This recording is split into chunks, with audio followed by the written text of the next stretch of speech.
Latite Client has been updated to Minecraft Bedrock Edition 1.21.21. So to download the Latite Client, you want to head over to latite.net, their official website. This is going to be linked down in the description below, together actually with my Discord server, and I'd greatly appreciate it if you could join that.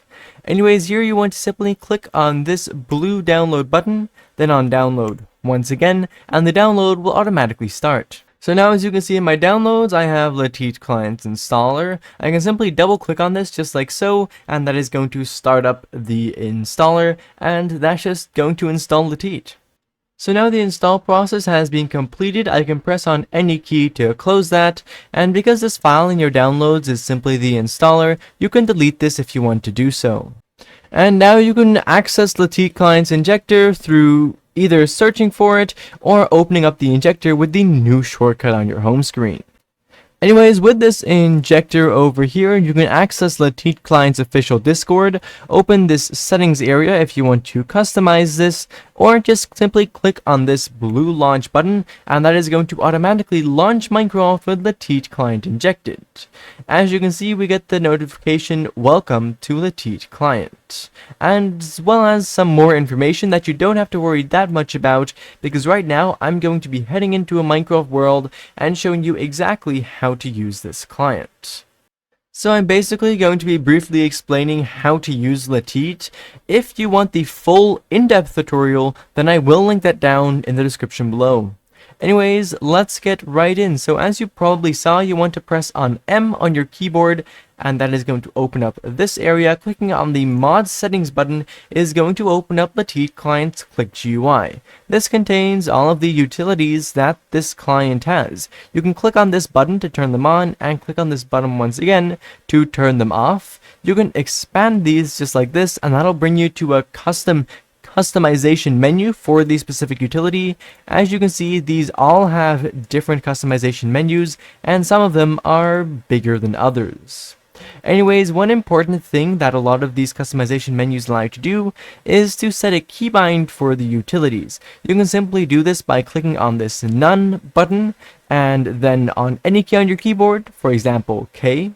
If you want to remove this, you can simply right click on it, just like that.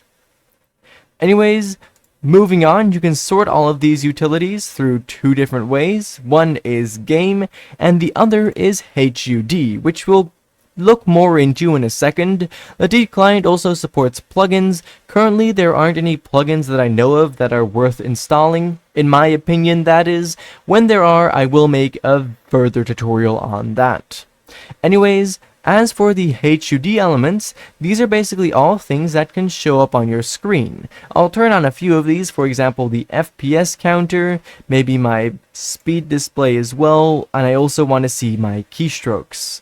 Closing out of here, as you can see, these are all on my screen now, but they're in a weird location, and obviously you want to change that. So pressing on M in this area over here, you can actually edit this.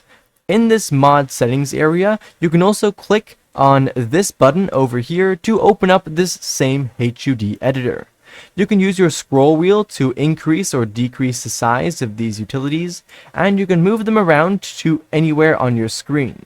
A great thing about this is that this client has snapping, as you can see. So you can snap to center, you can snap to the sides, and all of these utilities will snap to each other as well. So now I've put all these where I want them to be, and it's that simple. I can now close out of this area, and as you can see, I have my FPS, my speed, as well as my keystrokes. Anyways, going back into the mod settings area, you can actually customize these HUD elements as well. So you can simply open up the customization menu, and as you can see, there is a lot you can customize about their appearance. And one of my favorite features of the entire client is the fact that they'll give you a real-time preview of what the HUD element looks like, which is obviously fantastic. Anyways, going back to all of the utilities, there is one other one that I think you should take a look at, which is the zoom. I believe this is turned on by default. Possibly. Either way, it does have the default keybind being C, and an animation as well, which I love. So as you can see, we can zoom using the C button on our keyboard. It looks just like you're using a spyglass, and as you can see, it has the dampening animation that is, of course, fantastic. For the rest, you can access this settings area over here to, for example, change the default keybind to open up this Click GUI area, as well as some other small customizations. But for right now, basically, that was that. Thank you ever so much for watching, and I do, of course, hope to see you again in the next one. Bye-bye.